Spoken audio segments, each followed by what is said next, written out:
principalmente hago filosofía de la biología. Entonces, mis intereses tienen que ver con la construcción de conceptos. Y en particular, como pasa esta cosa tan rara que un concepto que se nos ocurre siempre refiere a algo de la naturaleza. Es porque somos muy listos, obviamente, pero ¿en qué sentido la naturaleza nos está haciendo el favor? Es la pregunta. Y de eso voy a hablar el día de hoy. Entonces he titulado Plática, Causalidad, Variables Subrogadas y Diabetes tipo 2. Entonces hay dos palabras mágicas y una que parece que no. Las palabras mágicas son causalidad y variables subrogadas. Entonces esta charla la dividiré de esta forma. Primero voy a comentar qué es esto de variables subrogadas, que puede que sea lo más raro. Después hablaremos un poquito de cómo esto pasa en la práctica y luego cómo se aplica para el problema de cómo uno puede decir que existen para una enfermedad compleja como la diabetes tipo 2 causas. Cómo podemos hablar en esta forma y si está bien hablar en esta forma. Entonces, vamos a empezar. Para hablar de variables subrogadas, pienso que lo más fácil es que utilicemos primero un ejemplo. Entonces vamos a pensar que estamos muy interesados en la salud de un ecosistema. Entonces podemos entender coloquialmente qué es esto de entender la salud de un ecosistema.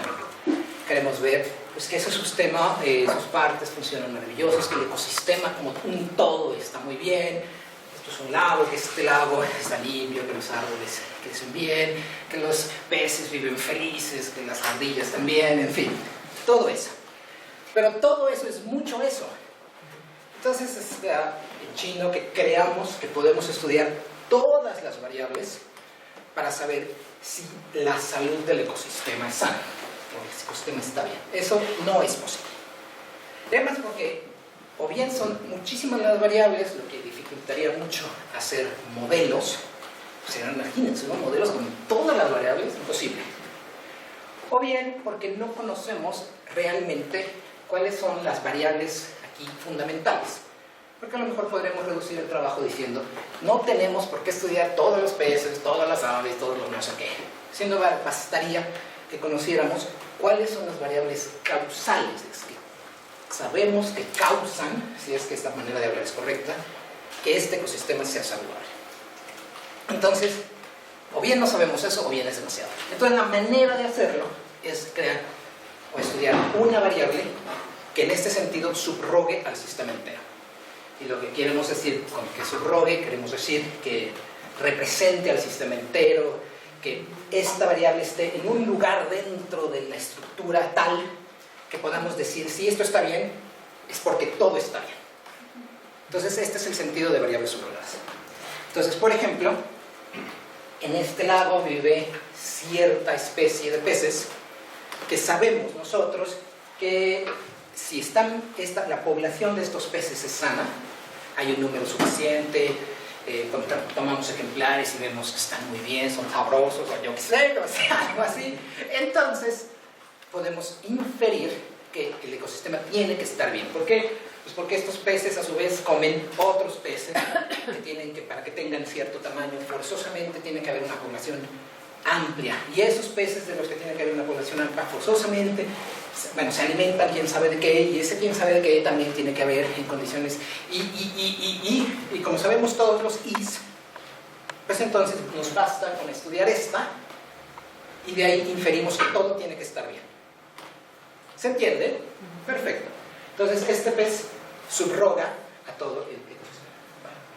Entonces ya que ya entendimos eso, démonos cuenta que no hay defecto. Suena virtuoso utilizar variables subrogadas y que de hecho se usan todo el tiempo.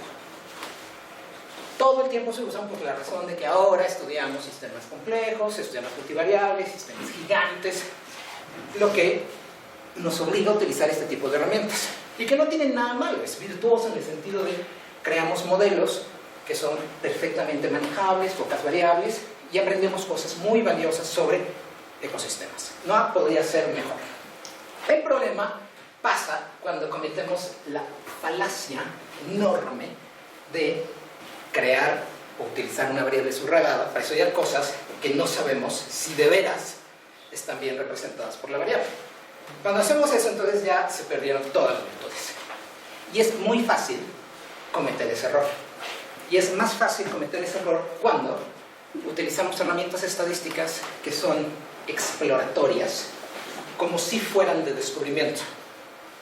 Entonces, al cometer el error de utilizar herramientas estadísticas exploratorias como si fueran de descubrimiento, la herramienta por sí sola nos va a construir la variable, nos va a destacar una variable y así.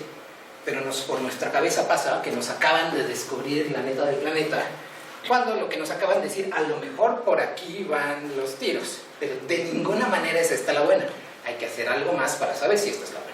Entonces, ¿cuál sería, perdón, pero cuál sería la diferencia entre las herramientas estadísticas exploratorias y las de diagnóstico? Descubrimiento. Ajá. Vamos a ver. Una herramienta estadística de descubrimiento sería aquella diseñada para verdaderamente descubrir algo causal. Eso no existe, dicho sea de paso. Claro. Pero si existiera, ya estaríamos hablando de esa. Pero yo no estoy diciendo que utilicemos la herramienta de descubrimiento como si de veras existe, te vendo el paquete, mira, Microsoft sacó ayer Discovery 605.3. No. En nuestra cabeza pase, es un problema muy diferente a que de hecho exista. Lo que sí existe son chorrocientas mil herramientas exploratorias. Y en el ámbito de las ciencias de la salud y también de biología, las más famosas se agrupan dentro de algo llamado componentes principales. Pues son famosísimas las herramientas agrupadas en algo llamado componentes principales. ¿Y por qué componentes principales? O sea, si ustedes vieron los artículos que acompañaban lo que envié, pues ahí están utilizando componentes principales para hacer cierto tipo de inferencias. Y se usa todo el tiempo. ¿Y por qué se usa todo el tiempo? Pues por una razón muy simple. Estamos estudiando cosas terriblemente complejas. Complejas quiere decir muchas variables que se relacionan de formas no lineales. Esto significa, si yo le echo 2 cucharaditas de azúcar al café, no quiere decir que va a ser 2 veces más dulce. Quiere decir que va a ser algo más dulce. Y si yo le echo una tercera, no quiere decir que ahora va a ser 3 veces más dulce, que eso va a ser un poquito más. O sea, no hay una relación 1 a 1 con cómo va subiendo esto. Si yo le echo 4 y estoy esperando que se endulce un poquito más, a lo mejor ahora es imbebible. Porque esto es lo que está pasando. Al no ser lineal, no se está guardando ninguna proporción. Y los sistemas complejos típicamente se caracterizan por ser así. No existe esta linealidad 1, 1, 1, 1, sino hay unos crecimientos que quién sabe cómo sean. Bueno, que no, quién sabe no es verdad. O sea, claro que sabemos cómo son. Lo que pasa es que estudiar eso es más difícil que creer que es 1 a 1. Entonces, cuando tenemos estos sistemas, y que además, debido a la forma en que hacemos investigación ahora, en donde trabajamos explícitamente con muchas variables, por ejemplo, todos los estudios genéticos, les dicen ahora genómicos, pues son miles y miles y miles de genes, que sabrá Dios cómo se relacionan. Muchos de ellos ni siquiera conocemos la identidad. Entonces está en chino que creamos que por hacer eso, se puso verde, hemos hecho un descubrimiento. Obvio que no. Pero así se estila en la práctica. ¿Por qué? Pues porque hay un discurso de corte económico. A mí no me van a dar millones de dólares por decir que estoy explorando quién sabe qué. Me los van a dar por decir que yo ya sé que esto y que esto provoca tal cosa. Entonces, los estudios que se llaman así genérico, componentes principales, lo que hacen es reducir dimensiones. Esto es, imaginemos que tenemos este sistema terriblemente complejo. Aquí este sistema complejo se ensambla de quién sabe qué manera para darnos algo. A lo mejor ni siquiera tenemos la información entera, pero tenemos mucha información. Si nosotros graficábamos esto siguiendo la estadística tradicional, lo que tendríamos es un volumen, bueno, se le dice que es un hipervolumen de n dimensiones, donde n es la variable. Si tenemos 1000 variables, pues tenemos una superficie de 1000 dimensiones. Vamos a intentar imaginarla. 1, 2, 3, 4, ya me está costando trabajo 1000. Ya saben qué demonios está pasando. Entonces, como no se puede, utilizamos herramientas como las de componentes principales para pasar de eso a esto. Y ahora sí lo entiendo, ahora sí, mira, ahora sí lo entiendo. Y entonces esto es lo que hacen los componentes principales. Ahora, ¿cómo se hace la magia? Vamos a pensar cómo se hace la magia. Entonces ya empezamos con 1000 dimensiones. Entonces nosotros no podemos imaginárnoslo, pero una máquina tampoco, pero una máquina sí puede trabajar con 1000 dimensiones. Entonces lo que la máquina hace es construir una matriz en donde hay 1000 dimensiones. O sea, una matriz es simplemente ordenar en columnas e hileras esta información. Y las matrices se pueden resolver siguiendo métodos analíticos súper conocidos y que para una máquina son de risa. Entonces, nosotros diríamos que lo que la máquina va a hacer es buscar correlaciones o covariaciones, esto es en el sentido estadístico, en donde una correlación o una covariación implica que cuando tú aplicas una prueba, dos variables se están comportando igual, con la misma magnitud, ya sea positivamente, y entonces covarían positivamente, o negativamente. Una va para acá y la otra va para el lado exactamente inverso. Entonces, cuando nosotros resolvemos todo este conjunto de matrices, donde es todo contra todo, le ponemos un score. Y entonces, a todas las correlaciones, covariaciones, o la medida que ustedes estén tomando para saber qué se está comportando igual, le ponemos ese score y los ordenamos de mayor a menor. Y luego, a dedo, aunque nosotros no hacemos el dedo, generalmente el programa tiene el dedo, decidimos dónde está el corte. Entonces ya tenemos aquí ordenadas, observemos que van ordenadas todas, porque fue todo contra todo, tuvieron este score, y a dedo decimos, de aquí para arriba, los agrupamos en lo más fuerte, en las correlaciones más fuertes, y le llamamos componente principal 1. A la que sigue, los agrupamos, componente principal 2, componente principal 3, componente principal 4, y los de alta. Bajo la idea, esto es importantísimo, una idea estadística de cajón, que las variables son independientes. Porque si son dependientes, o sea, a fuerza interactúan entre ellas juntas, no estoy descubriendo nada. No estoy aprendiendo nada, estoy viendo una obviedad. Son independientes y otras, se supone después que antes de eso yo tendría que procesar estos datos para quitar las medias, quitar quién sabe qué, quitar quién sabe qué, para tener los datos lo más homogéneo posible, ya sé. Y esto es estadística, y esto es exploratorio. Yo sometí estos datos a cierto proceso para que me mostrara cierto tipo de, ¿cómo se llama?, de relaciones estadísticas entre los datos, ¿sí?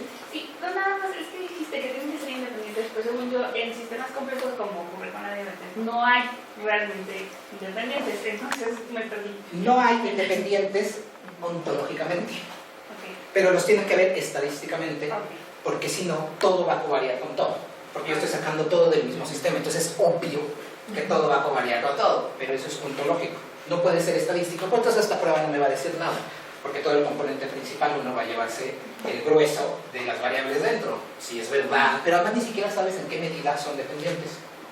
Las modelas como, sí. Las modelas, exacto, las modelas, y por eso les tengo que quitar la media, les tengo que quitar eso, les tengo que quitar todo lo demás. Entonces, idealmente, porque así de buena es la estadística, la naturaleza no, pero la estadística sí, el 90% de las relaciones importantes, fuertes, van a quedar en el componente principal 1 y el componente principal 2. Y entonces tengo lo que a mí me gusta. Porque una matriz lo que da como resultado es un vector. Un vector es, pues, una línea que tiene una magnitud, una fuerza y una dirección. Y entonces, pues, en ese, recordemos que estamos en un hiperespacio de n variables.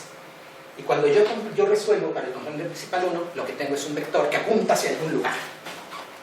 Y entonces la magia para que llegue esto es que simplemente yo roto para que ese vector, hacia donde quiera que haya apuntado, no me importa, quede aquí. Nada más estoy girando esto para que aquí quede, como nos gusta, el componente principal 1. Y obligo al componente principal 2 a ser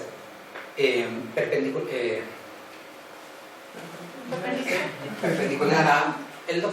Y entonces ya tengo esto. Y fin del problema.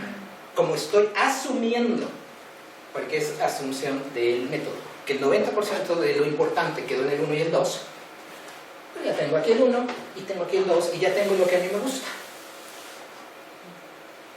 Una representación de estas cartesianas, que es la que he conocido desde el kinder, bueno, quizá la primaria primero, por ahí, y etc.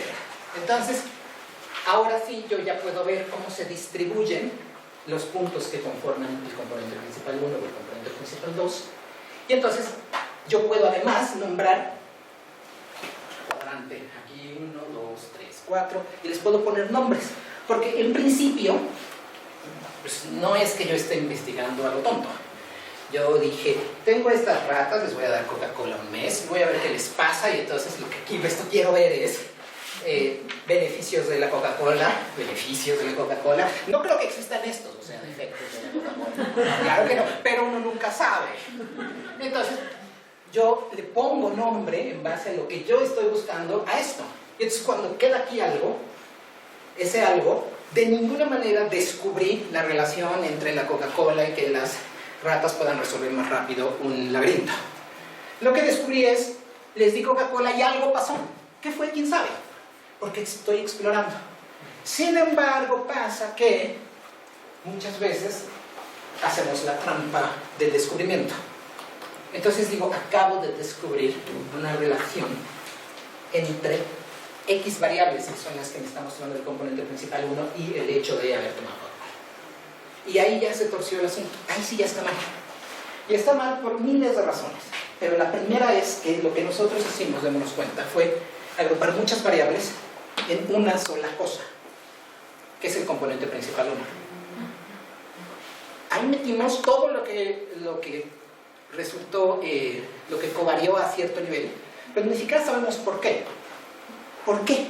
¿Quién sabe? Pero todo eso covarió y construimos esto. Un algo que covarió, pero quién sabe por qué.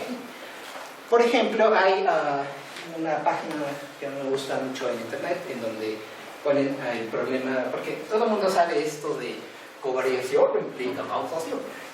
Pero quién sabe cuándo se aplique, porque todo el tiempo lo estamos viendo. Entonces ahí ponen covariaciones altísimas, o sea, la covariación es una medida que va del menos 1 al 1. 0 implica que no hay ningún tipo de relación, menos 1 implica que hay una relación muy fuerte inversa, y más 1 implica que hay una relación muy fuerte positiva. Entonces el 1 es cuando dos variables se comportan exactamente igual, el menos 1 sería cuando dos variables se comportan exactamente al revés, y todo el espectro dentro. Y entonces a dedo nos gusta decir, del punto, yo que sé, para adelante, es algo.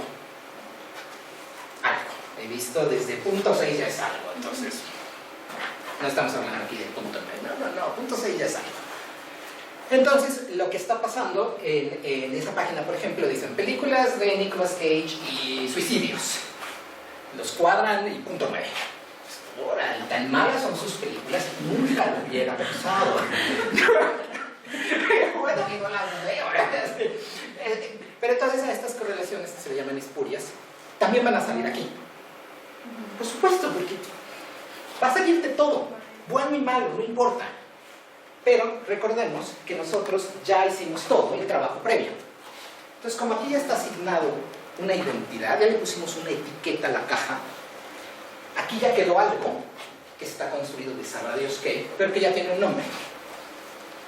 En el caso que nos toca hoy, ya tiene el nombre mestizo mexicano. O tiene otros nombres, que además utilizamos luego para hacer el camino al revés. Porque ya descubrimos cuáles son los factores genéticos del mestizo mexicano, o ya descubrimos cuáles son los factores genéticos asociados a la inteligencia superior por tomar Coca-Cola, o ya descubrimos quién sabe qué. Pero nosotros no hemos descubierto nada. Es esta falacia enorme que se da porque utilizamos una herramienta exploratoria como si fuera una herramienta de descubrimiento. Entonces, esto es el problema.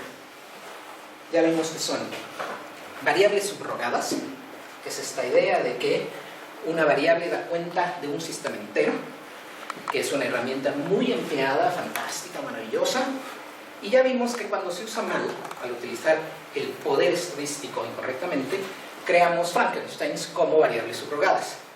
No son variables que nos estén informando ni que se hayan construido en base de algo que ya sabemos, de un conocimiento interesante, profundo, más o menos completo de un sistema, sino que estamos explorando el sistema. ¿Cómo podemos decirlo? Bueno, ¿hasta aquí quedó alguna duda, comentario, algo? Sí, en la oposición, ¿cómo sí podrías, no quiero decir descubrir, pero cómo sí podrías encontrar una variable subrogada que no fuera equivocada? Sin estos sistemas estadísticos. Porque después de eso tú abres la caja, o sea, el componente principal 1, y ves que quedó dentro. ¿Qué es de hecho lo que pasa? Porque decir el componente principal 1 es causal de diabetes tipo 2, es eso, ¿no? Abres la caja y ves que hay dentro, y aquí está otra vez el problema, porque te encuentras, como vemos en el artículo en el que yo envié con nosotros, gen LSF7, ya está. Sí lo conozco y está asociado a la absorción de glucosa. Ya está. Entonces ahí de pronto, como abrí el componente principal 1, me encontré esto, que sí sé lo que hace, y que además me viene de perlas, porque es justo lo que estoy buscando. Entonces yo ya le estoy echando la culpa al LSF7. Yo ya le estoy echando la culpa al no sé qué, al no sé qué, depende de qué hay en la caja. Pero claro que nunca debería hacer eso, porque yo no sé si LSF7 es el Nicolas Cage del sistema endocrino. Yo no lo sé, no tengo la menor idea. Entonces tendría que venir un siguiente paso de investigación para que yo al abrir la caja pues viera, mediante otro proceso, que sí viene a cuento y que no viene a cuento. En la realidad, no en la estadística. Este paso nunca se da, o casi nunca se da. Y ese es el problema. Claro que se puede. Y muchas de las variables subrogadas que sí se usan, y no porque utilizaste esta herramienta, sino porque sabes que era el pez fulano, pues es porque un ecólogo que sabe muchísimo te contó, pues este es el pez bueno, porque si no estuviera bien, pues es porque no está bien A, B, C, D, y te echa toda la cadenita.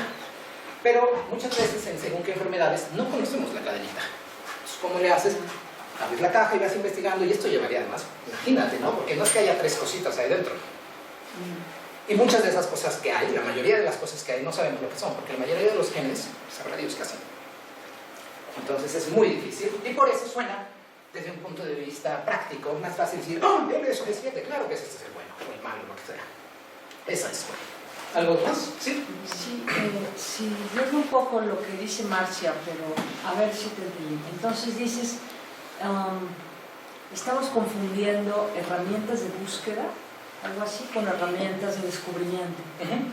Lo que pasa es que al menos en otros ámbitos, si estamos en un ámbito computacional, por ejemplo, la idea de buscar soluciones a un problema, uno parte de que las soluciones ahí están, ¿no? Y entonces simplemente lo que tienes que hacer son, digamos, como las estrategias de búsqueda. La pregunta aquí es, tú estás diciendo que eso aquí no es posible porque no sabes de antemano qué hay para descubrir. No, estoy partiendo de lo mismo que tú me dices. La respuesta pues está en mi organismo. Si yo soy el enfermo, viene de ahí. El problema es que yo no conozco la identidad de las variables de cada variable. Entonces cuando yo abro la caja me encuentro pues muchas variables. De algunas sí sé qué son, de muchas no sé qué son. Tampoco sé el hecho de que hayan covariado qué significa. A lo mejor significa lo que yo quiero creer, que son causales, que es aquí el segundo término famoso, para la diabetes tipo 2, pero a lo mejor no tiene nada que ver. Yo no lo sé. Por eso aquí lo que falta, yo ya hice la exploración y ya me destacaron aquí un conjunto de cosas. Lo lógico, y lo que está bien, es que ahora yo me centro en ese conjunto de cosas para hacer lo que me estás diciendo. Pero este segundo paso es el que no se da, porque yo ya creo que hice el descubrimiento desde antes. Sí. Perdón, el DSM funciona así, está haciendo, no sé si el DSM, el diccionario psiquiátrico. El psiquiátrico. O sea, está poniendo lo exploratorio como de descubrimiento. Bueno, no, porque no en el contexto que yo estoy diciendo, en el sentido de que se supone que un grupo de expertos es el que está ahí diciéndote cuál es la etiología de según qué enfermedades. Entonces se supone que eso está hecho sobre el conocimiento más allá de lo que yo estoy diciendo. O sea, de solo lo estadístico. O sea, Ajá, no, aquí se supone que hay mucho más. Todo lo que vas a hablar ahorita. Queremos creer que sí. Aunque ese problema que apunta Alfonso sí podría ser en el caso de cuando se tratan de hacer esas relaciones causales entre algún gen y alguna cosa, como tienes más propensión a la depresión, ¿no? No sé, cuando tú dices 6 semanas o 3 semanas de tristeza, es una de las cosas que tiene que ver con la depresión. Sí, pero bueno, eso no diría el DSM, ¿no? Así tal. Sí. Sí, así lo dice ahora. Claro. Pero bueno, Sí, por eso. perdón, creí que era No es lo único. Tendría otras cosas, o sea, no sería lo único, pero sería 2 semanas de tristeza, más no bañarte, más... O sea, tienes que tener... depresión. Sí, Pues entonces sí. Ok. Pues claro que sí, porque ¿cómo lo hicieron? Pues agarraron a un pool de personas, yo que sé, esperemos que el número bueno, les preguntaron cosas, rellenaron unos datos, lo metieron estas cosas, salió el componente principal y uno lo abrieron, y mira, casi todos no se bañaron, casi todos tuvieron 3 o más días de casa, y ya está, así lo hicieron. Ok. Pero otra vez está, si eso es lo que pasa, está mal. Y yo quería nada más contarle al grupo que una de las cosas que le preguntaba yo a Alfonso cuando estábamos hablando sobre qué iba a ser en la conferencia, es que yo estaba muy curiosa, y supongo que algunos de ustedes también, cuál es la reacción de los investigadores, como por ejemplo los de, ¿cómo se llama este instituto? O sea, ¿qué opinan de las cosas que él dice? Y entonces ojalá durante tu plática pues nos cuentes un poco, pues, aunque hecho, no se te olvide que están filmando. De hecho, ahorita esta es la segunda parte de la historia.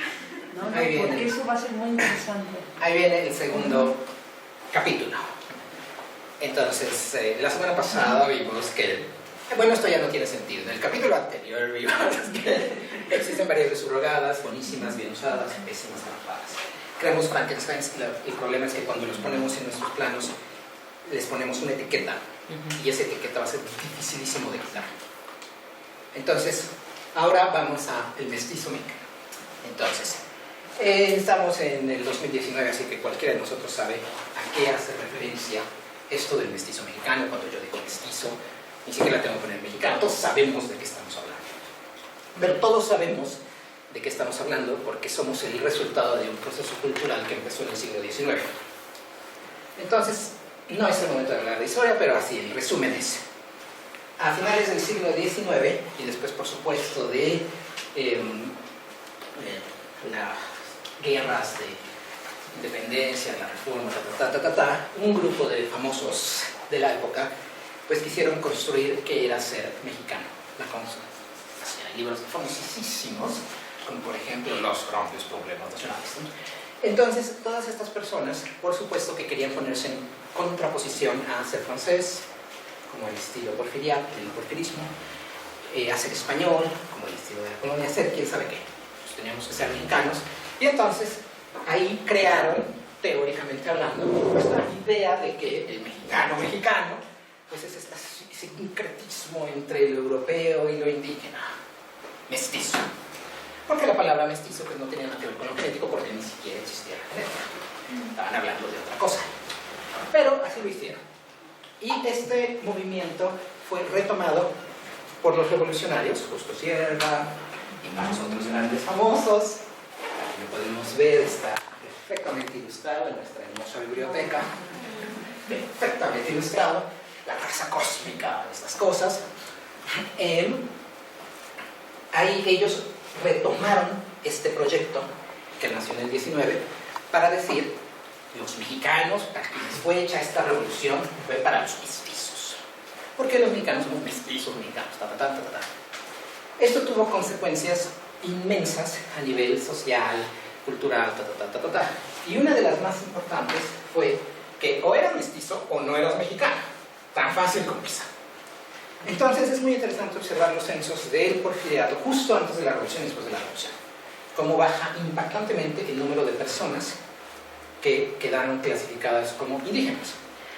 Explicación, pues fueron carne de cañón, no, bueno, es una, a lo mejor es verdad, pero la verdadera explicación, o la que cierra aquí el número es porque muchos de ellos y ellas se vieron obligados a volverse mestizos.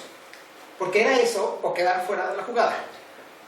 Entonces no es que dijeran, no, ayer era mixteco, hoy soy mestizo. No, es ahora o eres o eres. Y los que no, bueno, ya sabemos qué pasó. Los que no, los que hasta la fecha siguen siendo indígenas, pues quedaron fuera en todos los sentidos. Y las consecuencias ahí están. Por eso, el número mágico de cómo cambia la demografía de México antes y después de la revolución. Que no hay magia, es porque es ser mestizo mexicano. Entonces, gracias a todos estos fenómenos, pues seguimos adelante en la historia y llegamos a finales del 20, principios del siglo XXI, donde ya no, ni nos preguntamos por qué somos mestizos. Es obvio, ya lo sabemos. Ya lo sabemos. Pero ahora unas personas muy inteligentes dicen, si esto es verdad, entonces también es verdad que genéticamente los mestizos no lo somos por el mero hecho de así quisimos ponerlos. No, lo somos porque siglos y siglos de intercambio genético entre poblaciones de África. Bueno, eso de África es nuevo porque ahora somos muy progres. Antes mías, eso es no, ¿cómo que África? Pero sí, ahora sí ya. África, Europa, pueblos originarios de América. Entonces, eso debió haber convertido a nivel genético una estructura particular. Y esa estructura particular de los mestizos debe ser causal de ciertas enfermedades que estamos viendo son de alta incidencia en México, como la diabetes tipo 2. Ya está, es así de fácil. Entonces, lo que hacemos es, pues vamos a ver cuál es la estructura genética de los mestizos. ¿Y cómo lo hacemos? Pues aplicamos componentes principales y fin del problema. ¿Y cómo muestreamos? Porque hay un problema aquí. Si yo muestreo mestizos, pero yo ya dije, tú eres mestiza, tú no, tú sí. ¿Qué estoy descubriendo que no sea una obviedad? ¿Qué estoy descubriendo que no sea una obviedad? Y si yo ya digo, es que esta persona sí es indígena para hacer la resta, ¿cómo? O sea, yo de antemano ya sé, eso es muy extraño esto, pero esta pregunta nunca se le hicieron indígena porque es una necedad. Por favor, por favor. Entonces, ¿sí? Se puede contrastar, ¿no? Contrastar con otros, yo qué sé, con finlandeses y con por supuesto que podemos. Y decir, ahí está, finlandeses acá, mexicanos, mestizos acá. Pero también nos diría algo, porque no es lo mismo comer quesadillas todos los días que foca. No sé qué comer en Finlandia. No es lo mismo. No es lo mismo. Entonces, ¿cómo sabes que no estás viendo eso? ¿Cómo sabes? ¿Salmón? Salmón. Esto no tiene nada que ver, pero me acuerdo que un senador gringo de los 50s, al que la administración Eisenhower le pidió que creara la dieta gringa. Y este cuate viajó por todo el mundo para ver qué se comía en países en donde él a dedo dijo, estos son sanos, estos no. Los finlandeses quedaron en los no sanos. Y la razón, porque en los 50 no es hoy, esos pobres, oye, increíble, pero no siempre ha sido así. Entonces comían foca, comían oso, comían una cantidad de grasas bestiales y el finlandés promedio la palmaba a los 50 y los japoneses vivían hasta los 100. Y de ahí se fue creando la idea de que el huevo era malo. O sea, nunca hubo evidencia empírica. Hubo la observación de este cuate que le echó la culpa a las grasas. Y ya. Entonces por eso. Ok, bueno, esto no creo. En fin, el caso es que, ¿cómo hicieron el experimento? Los materiales y métodos de los artículos te cuentan varias cosas interesantes. Entonces el resumen es, a dedo decidieron que mestizo era una persona que vivía en la Ciudad de México y que tenía al menos 3 generaciones viviendo en la ciudad. Entonces, si yo y mis padres y mis abuelos habían residido en la ciudad, mestizo. Indígena era cualquier otra persona que viviera en una población en la que se hablara una lengua indígena.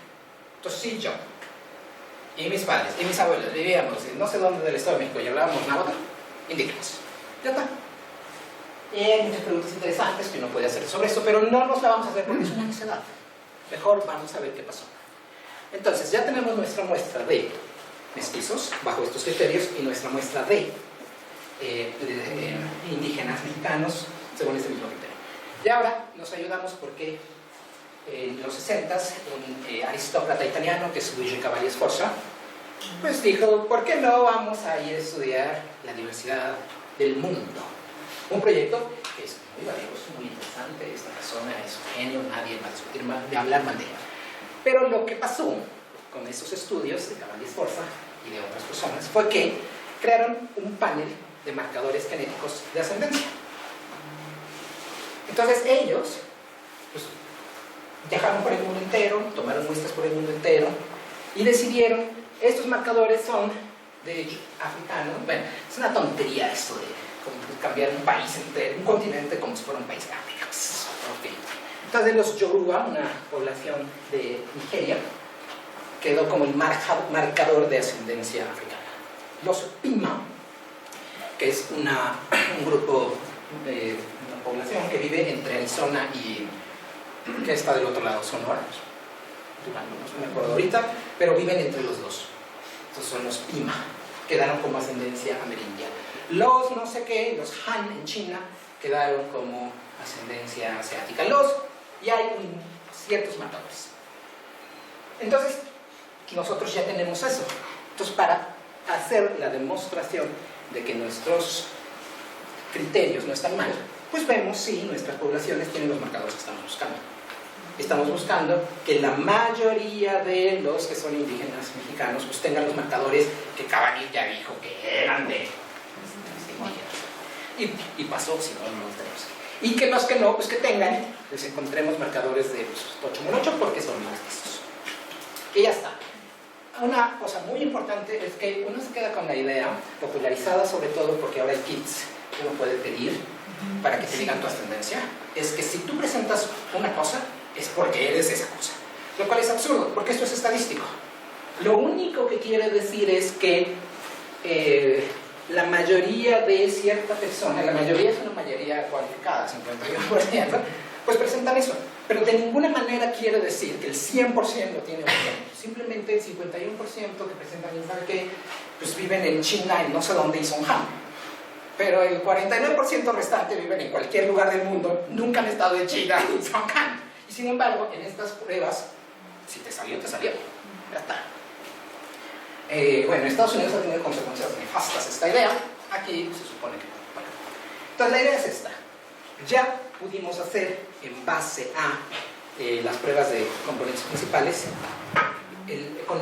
no conocemos la estructura genética de los mestizos. De ninguna manera hemos hecho eso.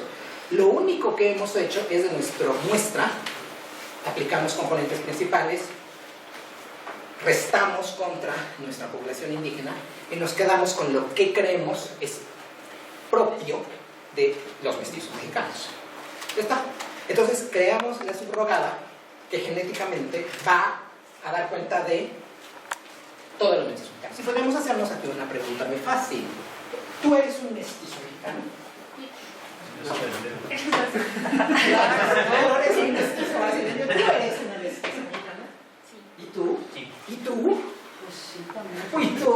¿Y tú? ¿Y todos? Entonces digo, no, ¿cómo va a ser? ¿Qué no vemos? Hay muchas diferencias, ¿no? 3 generaciones atrás de ambos lados. Sí, claro. Y si no... Y si no eres otra cosa, pero quién sabe qué sea, ¿no? Ya quedaste como... Claro, y además soy de Chicago, porque yo soy de Tampico. Entonces no hay mestizo huasteco. Yo no sé qué soy, ¿eh? Yo no entro aquí. Yo también soy de Tamaulipas. Ah, ¿ves? ¿Qué somos? ¿Qué somos? ¿Jaibos de corazón? ¿Qué cosa? ¿No? Entonces dices, ¿qué onda? ¿No? Porque esto es aquí nada más. ¿Y los demás qué son? ¿Los demás qué pasa? Sí. ¿Y qué te dicen los investigadores? Bueno, vamos a terminar de contar la historia y luego vamos a los chismes. Entonces, esto es lo que pasó. El mestizo mexicano, nosotros destacamos mediante una herramienta exploratoria algo basado en lo que acabamos de ver. ¿Qué fue? No sabe. Pero desde que hicimos el cuadrito, aquí mestizo, aquí amerindio y aquí, pues no sé, los que ni de aquí ni de allá, ni de aquí ni de allá, sino todo lo contrario. Y este es el que nos interesa, porque esto es lo de, aquí está la estructura genética del mestizo, que es causal para ciertas enfermedades. Y entonces cuando yo abra la caja, lo que me voy a encontrar son los genes causales de la diabetes tipo 2, de la obesidad no sé cuál, y las enfermedades que quieran. ¿Cómo se llama? Los artículos eran de cáncer de mama. ¿Sí, no? ¿Era de cáncer de mama o de cáncer? Bueno. Entonces también, las mexicanas mestizas, no cualquiera. Entonces aquí está el Frankenstein. Lo que debió haber pasado es, bueno, hay muchos problemas en cómo se construyó la muestra. Muchísimos. Y más cuando uno está viendo que están reificando, o sea, reificar es la falacia, que es tomar algo que salió de tu cabeza como si existiera, como si tuviera existencia. Eso es reificar.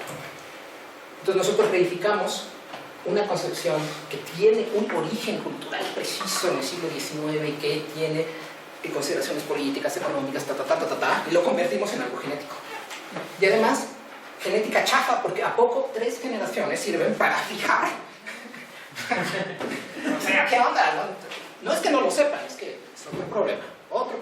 Pero bueno, ya lo hicimos. Y ahora vamos a discutir la siguiente palabra mágica, que es causalidad. Entonces resulta que tenemos un problema. En México hay una incidencia altísima de diabetes tipo 2. México el país, no México la Ciudad de México. Entonces, ya nosotros no existe en el norte. Por eso comemos carne, no nos hace nada. Un hígado buenísimo, genética buena, pero es prima. Entonces, tenemos este problema. Entonces, ya sabemos eso y estamos diciendo además que sí o sí, aunque sea una enfermedad multifactorial, hay un componente causal genético importantísimo. Quisiéramos decir, aunque algunos lo dicen, no es la forma correcta de hablar, es el más importante. Quisiéramos decir eso, si no, no se justificaría un edificio, un presupuesto, etc. El más importante. Entonces, ahora, lo que nosotros tenemos que demostrar primero es que efectivamente, por alguna razón, el genoma de los mestizos es lo que hace que haya esta incidencia tan alta de diabetes. Y entonces, ¿cómo lo hacemos? Abrimos la caja y encontramos, la diabetes es una enfermedad archiestudiada, superestudiada, de la que se sabe así, que es una enfermedad multivariable, compleja, que responde a muchísimas causas. Entonces ya hay paneles por todos lados de genes sospechosos.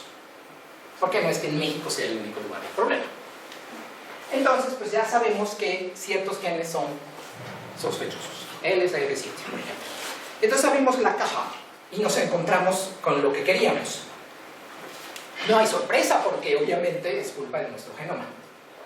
Y hay estos genes asociados a según qué funciones vinculadas a la diabetes que tienen estadísticamente la mayoría de la población mestiza pues la presenta contra los que no. Y por eso se explica que México, al ser un país de mestizos, pues tenga esta selección. Ahora vamos a entender aquí causalidad. Vamos a pensar un momento. ¿Qué es una causa? Cuando pensamos en que algo causa otra cosa, ¿qué es lo que estamos diciendo? ¿Qué es lo que estamos diciendo? Cuando decimos que A causa B, ¿qué queremos decir? Que hay una relación así de 1 a 1, ¿no? O sea, que si lo tienes, pasa porque pasa. Ya está, ¿no? Bueno, estamos de acuerdo nosotros que todos los presentes que cuando uno adjudica una causa, A causa B, es porque pasa porque pasa. No necesariamente. Exacto. Factor de, este vocabulario es muy nuevo, no existía antes, factor de riesgo. Entonces vamos a suavizarla, porque A causa B no significa si pasa A, pasa B, porque decir hay factor de riesgo. Este es un vocabulario hermoso que viene del mundo de los seguros y que ahora lo usamos todo el tiempo en ciencias biológicas y médicas. ¿Y qué significa eso? Pues que tienes una propensión y si tienes ¿Pero una propensión más alta de lo normal o...? Bueno, por ejemplo, el caso fumar causa cáncer de pulmón, es que tienes un índice, o sea, vas a tener una probabilidad más alta si fumas que si no fumas. Exacto. Eso es todo. Eso es todo. Entonces aquí causalidad se tiene que tomar así. O sea, no es que la estructura genética diga que porque la tienes te va a dar diabetes. Simplemente dice, la tienes y chance y te da diabetes y chance no. Lo que implica la resta también, que si no la tienes, chance y te da diabetes, chance y no. También te va a dar diabetes. No, no te va. Te puede dar diabetes, aunque no. Pues es así. Entonces, sin embargo, esta no es la manera correcta de vender nada. ¿Cómo voy a ir a pedir millones al NIH diciéndoles a lo mejor sí, a lo mejor no, hasta los que no les puede pasar? No quiero decir otra cosa, por supuesto. Y tengo que decir esto, si lo tienes, la probabilidad es altísima que te dé. O sea, casi lo tengo que destacar como el factor causal clave. A fuerza, pues si no, ¿cómo pido millones? Si no es tan importante, ¿cómo le hago? Pero aquí yo sí, ¿solo es un problema de presupuestos o sí tiene alguna razón por la tiene miles de razones? Científicamente podrías decir, bueno, tiene todos estos errores, pero de todos modos es un instrumento válido. Vamos a ser justos y ahorita discutimos eso. Okay. Bueno, no sé si yo puedo, pero alguien lo podrá hacer. Entonces vamos a pensarlo. No solo es por eso, sino que vamos a suponer que yo por la razón que sea, tengo un interés genuino en estudiar las causas de la diabetes tipo 2. Y pues fui educado en el mundo de la genética y pues así pienso, ¿no? Entonces no es que yo sea deshonesto, quiera. No, simplemente en mi cabeza está en línea recta. Si está el genoma, está. Okay. Porque lo que es causal a lo mejor no es un gen, no es obvio que no. Pero una estructura genética sí. Entonces no es que yo sea deshonesto, es así creo. Yo lo que pregunto es que si el método tiene alguna validez. Sí, porque efectivamente. Porque es como la única forma de proceder. Perdón, es una pregunta. Esta de proceder aquí es, obviamente, creo, porque así es como está estructurado este asunto, que efectivamente, como la diabetes tipo 2 es un problema de regulación, pues por alguna razón se perdió la regulación. Y entonces yo quiero encontrar las causas de que se haya perdido esa regulación.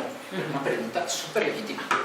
Y lo lógico es pues, que vaya a estudiar a los que tienen diabetes tipo 2. Y si sé que hay una familia entera con diabetes tipo 2, que hay un país entero con muchos diabéticos tipo 2, pues que en ellos, al estudiarlos, voy a encontrar esos problemas. Y entonces pues podría hacer, porque como dije, la herramienta no está mal. La exploración está bien, convertirla en que hice un descubrimiento es lo que está mal. Pero aquí yo ya hice el paso incorrecto, porque ya atribuí causalidad a ser mestizo mexicano. Pero bueno, ahora le voy a atribuir a ser mestizo y tener diabetes tipo 2. Entonces, abro la caja y como se ven en los artículos que acompañan esto, encontramos el gen fulano. Puede ser un nuevo marcador de incidencia de cáncer de mama para las mestizas mexicanas. ¿Por qué? Pues porque yo otra vez agarré a mi panel de mestizas mexicanas, les hice estas herramientas y se destacó estadísticamente esto. Ahora, ¿qué estaría bien hecho? Lo estaría bien hecho es, sí es verdad que en México hay este problema. Entonces vamos a abrir la caja y vamos a estudiar, pero vamos a entender que no solo es genético. Vamos a entender que hay un componente genético y vamos a entender que hay un componente social y vamos a entender que hay un componente de estilo de vida y de esto y de aquello más allá. Y vamos a construir bien el discurso. Esto no pasa. Pero lo que sí pasa es, como decía hace 2 días Atocha que leyó, que entonces es prevenible. ¿Existe la palabra? Sí, exacto. Sí. O sea, ¿qué quieren decir por prevenible? Prevenible. Entonces aquí es en donde yo otra vez hago algo rarísimo. Porque entonces tú ya eres mestiza, ya tienes un altísimo riesgo de tener diabetes tipo 2. Conclusión, lo puedes prevenir. ¿Cómo? Haz ejercicio, dieta mediterránea vegana,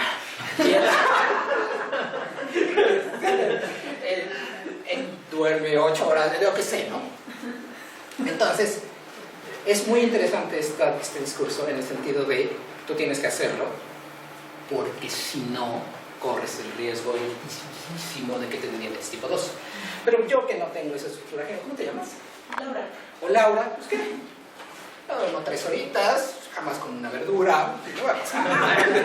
Entonces, claro que no, eso te están diciendo una verdad. No tiene nada que ver nuestra constitución genética con vivir de cierta manera, que nos conviene a todos, es bueno para cualquier persona. Entonces, vamos a pensar, ¿de dónde salió esta idea de que puede existir una estructura genética con una enfermedad? Entonces, esta es una pregunta que se le ha hecho muchas veces a estas personas. ¿Por qué es tan mala onda la naturaleza que fijó una estructura genética así? O sea, qué mala onda, ¿no? ¿Qué pasa aquí? ¿Cómo pudo pasar? Y no hay una respuesta satisfactoria. No hay.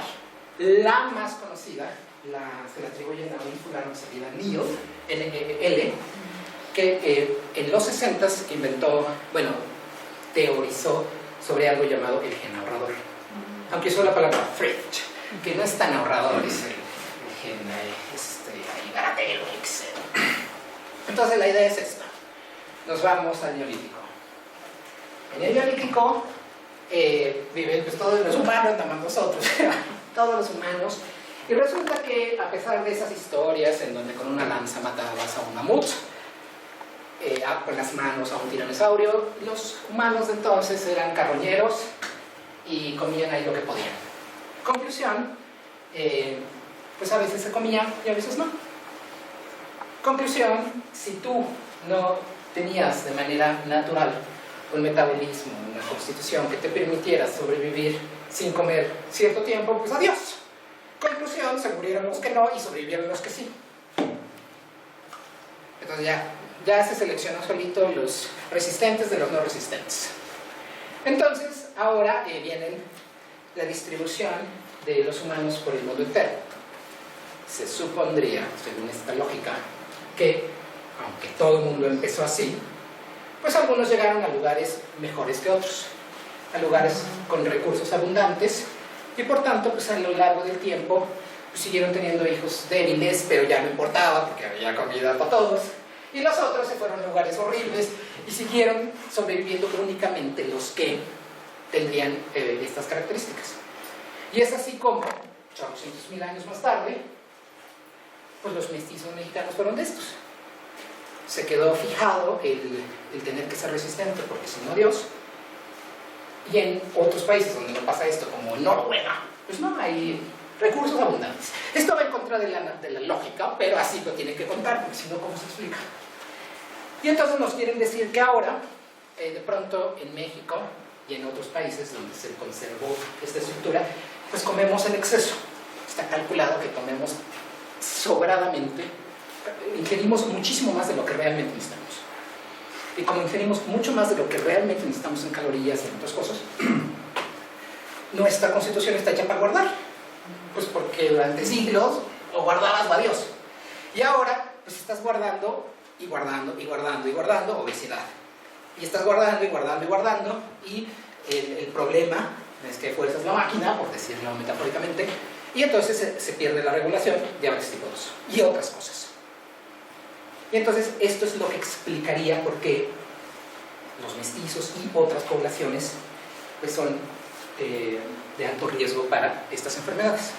Esta historia es absurda y la han atacado, pero a gusto, y sin embargo, tiro por viaje no encuentras la referencia en un artículo de estos.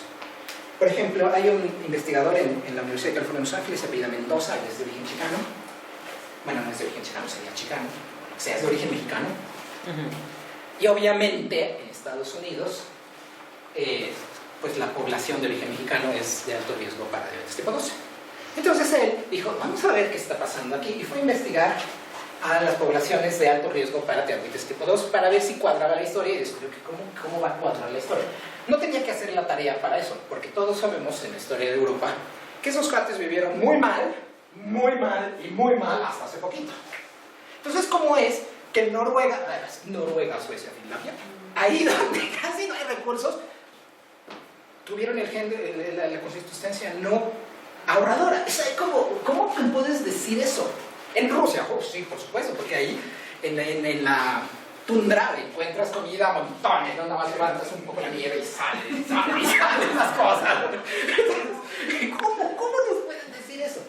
Y el caso que le gusta a este señor Mendoza es el de los, ¿cómo se llama? Polinesios. Porque ahora en la Polinesia hay una interesantísima de diabetes tipo 2. Y entonces fue decir, bueno, aquí podría tener sentido, porque las islas polinesias pues tienen muchos problemas. Viven a la mitad de la nada, la tierra no es que sea súper fértil, no es que haya habido de manera natural muchas cosas que comer, a pesar de lo que dicen, a lo mejor comer pescado diario no es tan saludable, no sé, ¿no? El caso es que va, y entonces él aprende de la historia de los polinesios que las culturas polinesias en plural siempre tuvieron muy presente que vivían en condiciones de escasos recursos. Y tuvieron como cultura que ahí no tenías más de un hijo. Ahí no había manera de que tuvieras más de un hijo. Y bueno, ya nos imaginamos cómo regulaban su población, que es lo de menos, porque estaban tan conscientes de eso y de los recursos que disponían, que por cultura mantuvieron sus poblaciones muy estables. Entonces, jamás hasta 1970, creo, hubo problemas con la diabetes tipo 2.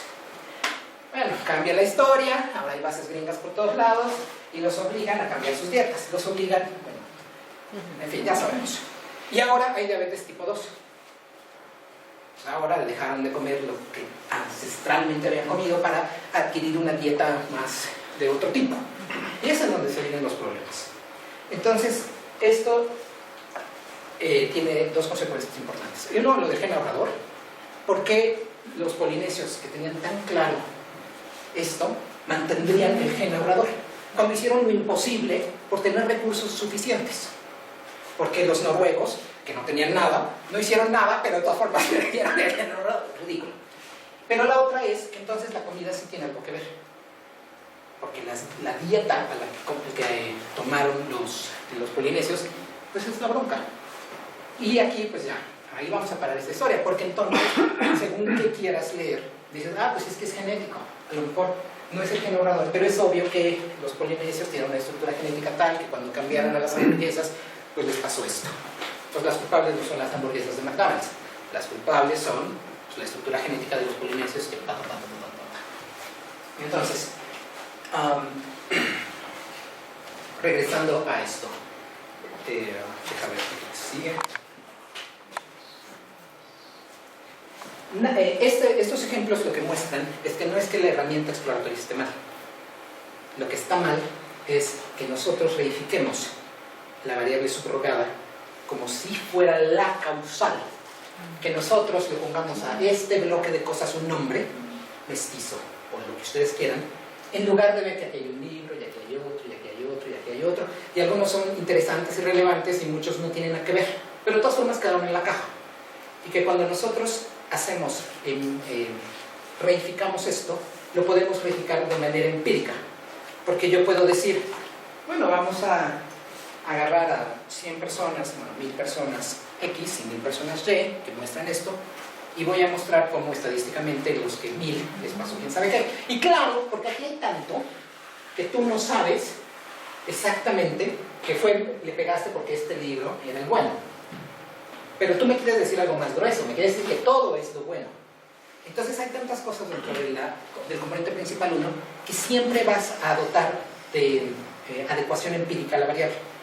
Siempre, o muchas veces, por no ser exagerado, muchas veces vas a dotar de adecuación empírica a la variable porque hay tantísimo dentro que sí o sí vas a sacar datos. Pero sacar datos de ninguna manera significa que estás bien. Es una falacia, estás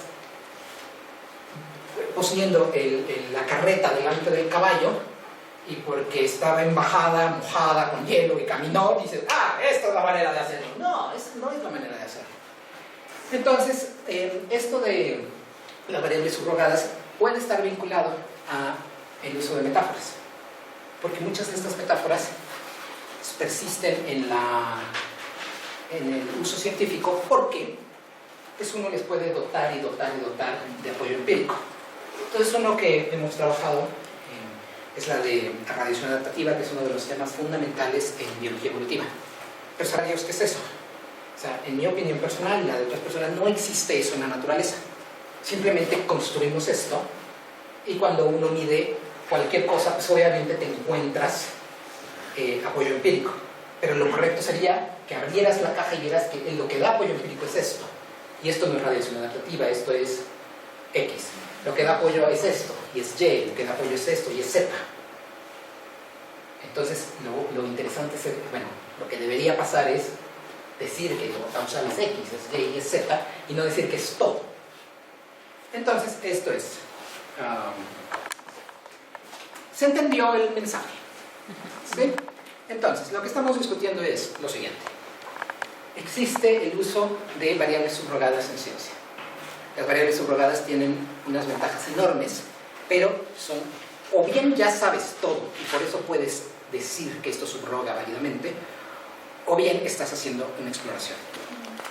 Bien, lo usamos cada vez más porque estamos trabajando con sistemas cada vez más grandes, porque el poder de cómputo nos permite hacer modelos y es virtuoso usar modelos multivariables porque según esto son más realistas que los de antes. Y como queremos aproximarnos cada vez más a cómo es la película, pues usamos modelos cada vez más y más y más grandes, pero todavía tenemos que usar este tipo de herramientas para poder entender lo que está pasando. La herramienta es hermosa, es maravillosa, pero cuando la usamos mal, o sea, confundimos la herramienta exploratoria como si fuera de descubrimiento, entonces estamos creando Frankensteins que van a recibir vida porque van a tener siempre apoyo empírico, pero no sabemos qué significa. Lo correcto para entender según qué cosa sería abrir la caja y poder aislar las partes para ver qué está haciendo qué y luego pensar qué significa, en lugar de decir es el mestizo, es el este, es el otro, y luego atribuir que este libro, pues es que este libro es parte del mestizo. ¿Para qué voy a buscarle más, ¿no? Y en el caso que hemos platicado, esto ha tenido, tiene una historia muy viva y presente en el caso de la diabetes tipo 2 y por qué los mexicanos, o los mestizos mexicanos, como quieran ustedes decirles, son de alta incidencia. Entonces, aquí lo único que me gustaría contar, ya para terminar, y regresar a la primera pregunta de Atocha de qué me dicen, es la siguiente historia. Como la diabetes tipo 2 siempre ha sido un problema, existen estadísticas desde hace mucho. Y vamos a tomar solo del 60 para acá. De los 60 para acá, siempre había los 10 países con mayor incidencia de diabetes tipo 2. Y estaba en China, hoy también, estaba la India, hoy también, y estaba España, pero no estaba México. Entonces, en los 70s, siguió China, siguió India, y ya iba España para abajo. Y en los 90s apareció México, cada vez más para arriba, y desapareció España. Entonces, si fuera verdad lo de la estructura genética, ¿cómo es que desapareció? ¿Cómo pasó la magia? ¿Cómo pasó la magia? Y si fuera por estructura genética, ¿cómo se dio la magia de pronto México llega a una velocidad impactante? ¿Por qué no estaba desde los 60s? ¿Qué pasó? ¿Qué hizo qué? De pronto sí uno y otro no. Todavía podemos decir que puede ser genético. Pero otra cosa que está muy mal hecha es, no puede ser genético, pero a nivel del mundo, no genético a nivel del mestizo mexicano, porque eso no existe. No existe en la naturaleza.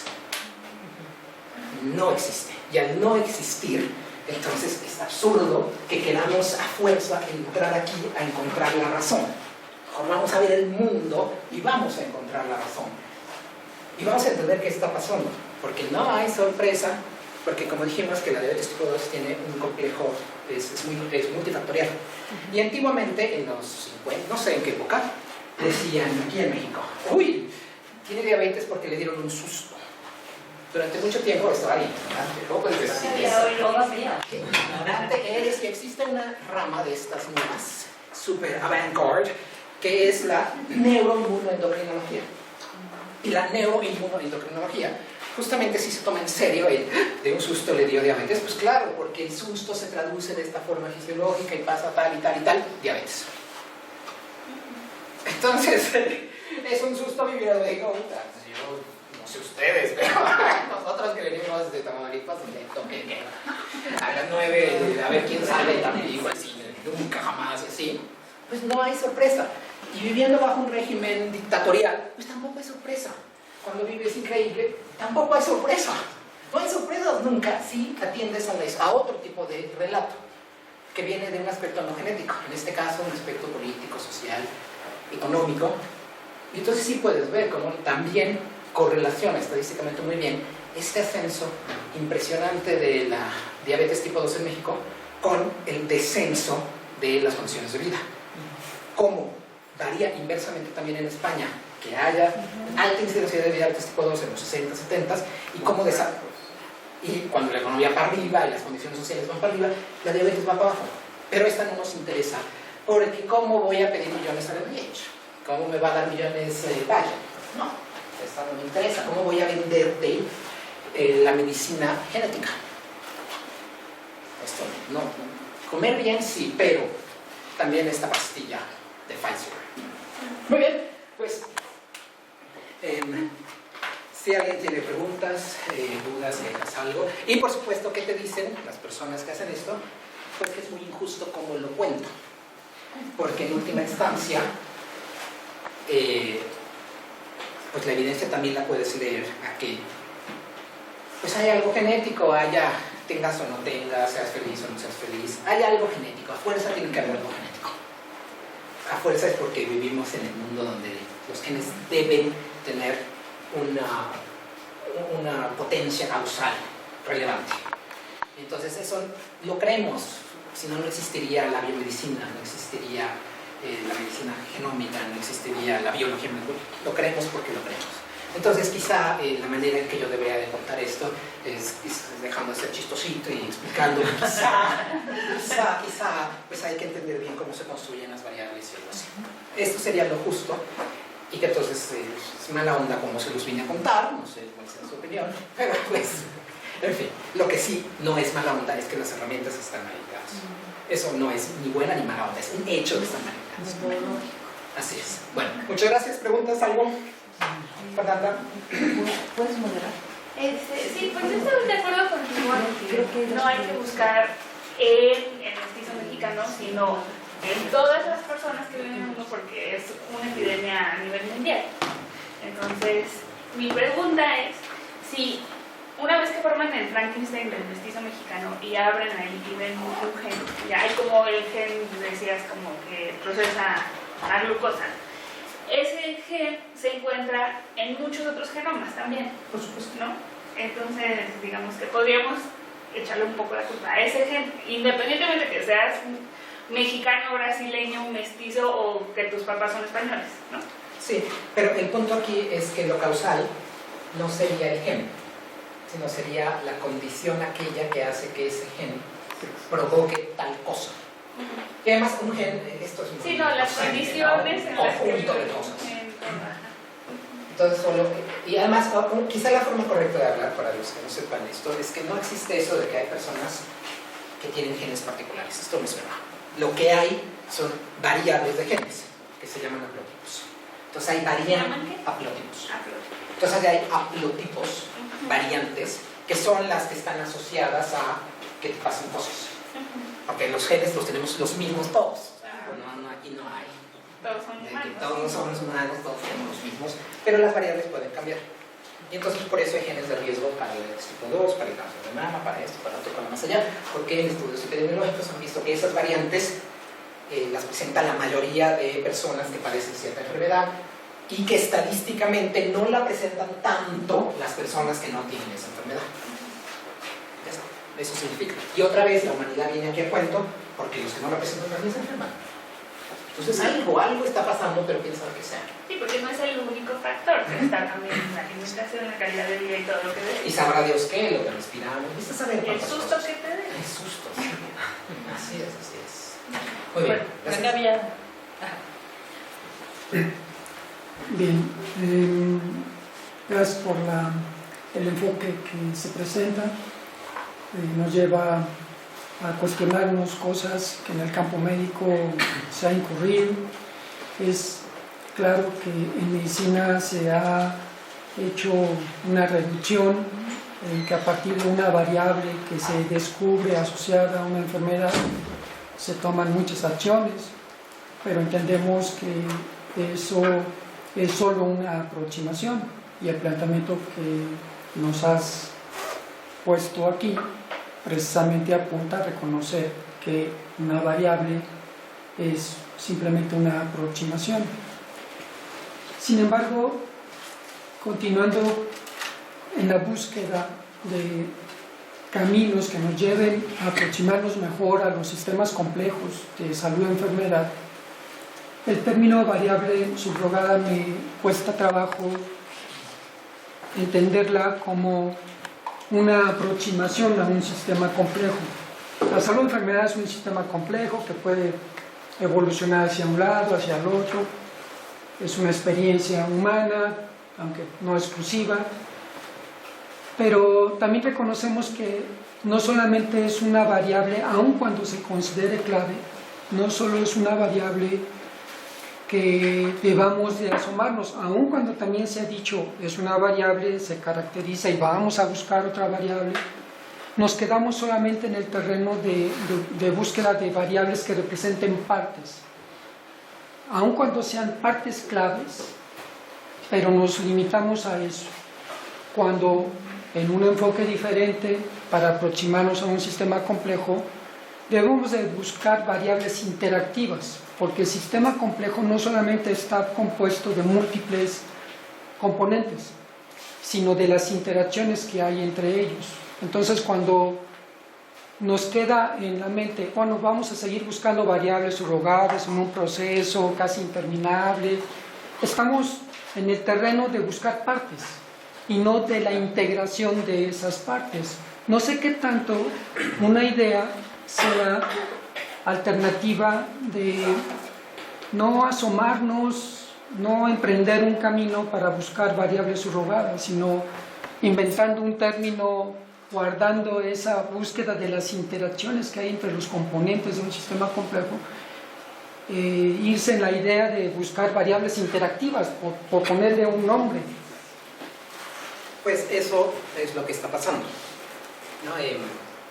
El problema de las variables interactivas es que son muy difíciles de modelar, porque ¿cómo sabes qué interacciones debes modelar? Entonces esto es una herramienta muy fácil, en el sentido que esta computadora chachina lo hace. No necesitamos ir al centro de supercómputo de la UNAM que nos lo haga. Entonces, mientras, esta es una razón importante por la que estoy. Pero luego lo que quería destacar, para que quizá viene a cuento bien, es que variable subrogada no implica una entidad, sino una variable sola es una entidad.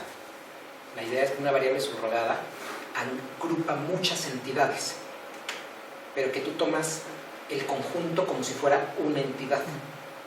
Y este es el error del que quiero hablar. Entonces, cuando tú dices que están buscando una variable, bueno, si ven el LSF7 es un objeto, y ese objeto digo, bueno, vamos a estudiar. El mestizo no es un objeto, el mestizo es un conjunto de objetos, pero al yo ponerle una etiqueta que tomo como si fuera un objeto, cometo el error. Entonces esto creo que es importante. Entonces en medicina, como tal, pues, a lo mejor en la práctica no pasa, porque tú pides ciertos análisis y ves, ves objetos, pero en la investigación sí pasa todo el tiempo, porque yo no puedo ver objetos, pero construyo objetos gigantes y así hago más fácil mi chamba. Entonces, a lo mejor habría que estudiar cómo pasa en la investigación el mega objeto cuando llega a la práctica médica, cómo lo toman. Eso como sería factor de riesgo. Y tú tienes a tu paciente enfrente que es mestizo mexicano y dices tiene diabetes. Bueno, y si no la tiene todavía, la va a desarrollar y entonces le voy a empezar a decir todo lo que tiene que hacer. O sea, es prediabético. Todavía no lo tienes prediabético, ¿no? Y esto es así, ¿no? Porque pues, te están curando en salud de algo que ni tienes, pero ya entraste en una etiqueta que se inventó alguien. Y podríamos luego, pero yo no soy de ese campo, si esto es ético, cuáles son las implicaciones éticas de adscribir a personas a algo que no tienen y entonces amenazarlas, que si no hacen quién sabe qué, pues peor para ti, cuidado. Y por eso pasan tonterías del tipo de Angelina Jolie, la famosísima, que se hace doble mastectomía porque presentaba genes de riesgo. Bueno, ¿por qué hizo eso? ¿Por qué? No tenía nada, es increíble, ¿no? Si quería hacerse una operación, se lo hubiera hecho, no tenía por qué echarse el rollo, ¿no? En fin, Entonces, eso es aquí muy importante. No es una variable, es un conjunto en el que tú, una persona que estamos creando artificial, que tomamos como si fuera un objeto, que no es un objeto, es una cosa amorfa que dentro tiene muchas cosas. Ok, gracias. ¿Emma?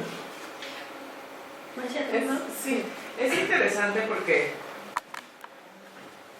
o sea, había como toda esta herencia en medicina de que en países como México estudiábamos medicina a partir de todos los libros gringos, ¿no?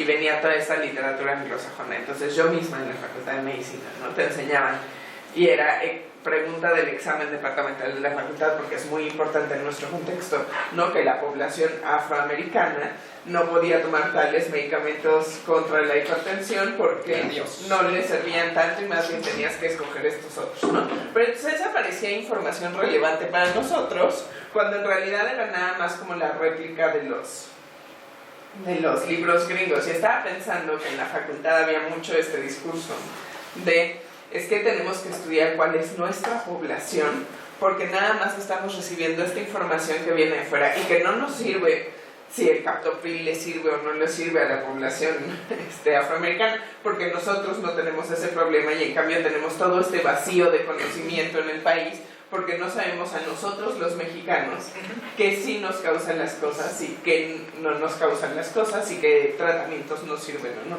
Entonces parecería que es un poco como irónico, no sé hacia dónde apunta mi comentario, pero esta idea de querer hacer un conocimiento sí situado en nuestro contexto y que ese conocimiento está construido a través de esta reificación que tampoco nos soluciona el problema, ¿no? Sí, pero es que yo pienso que tienen razón, tienen absoluta razón, porque sí. Ni comemos lo mismo, ni vivimos igual, ni tenemos muchas diferencias. O sea, el argumento es muy potente. No conocemos a nuestra población, pero después los métodos para conocerla están mal. Exacto, entonces aquí sí estoy de acuerdo en eso.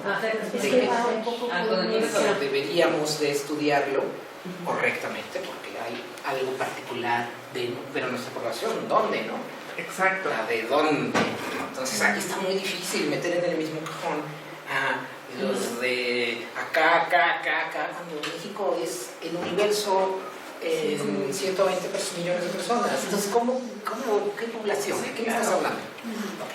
A ver, y dentro de esto, entonces, una crítica muy fuerte de la medicina con enfoque de género es que las pruebas médicas de los medicamentos se hacen generalmente en una serie de sujetos que no son mujeres y que no son mujeres embarazadas. Entonces, que tú nunca sabes cómo va a funcionar el medicamento en poblaciones, por ejemplo, de mujeres embarazadas. ¿Este es un argumento lógico o por supuesto que sí, pues porque... Entonces, tú tendrías que hacer grupos para probar los medicamentos. Claro, en eso otra vez, ¿no? No solo es... no es lo mismo ser de Veracruz que ser de Sinaloa. No es lo mismo ser maya, de los que todavía pueden llamarse mayas, a ser quién sabe qué. No es lo mismo, y tampoco es lo mismo ser una mujer embarazada que una no embarazada, y que un hombre sesentón que un hombre de 19. Nada de esto es igual, y sin embargo se ponen en la misma canasta. Entonces, por supuesto que sí debería de hacerse así, como están diciendo. Otra vez, ¿qué población es? Pues cada vez son poblaciones más específicas.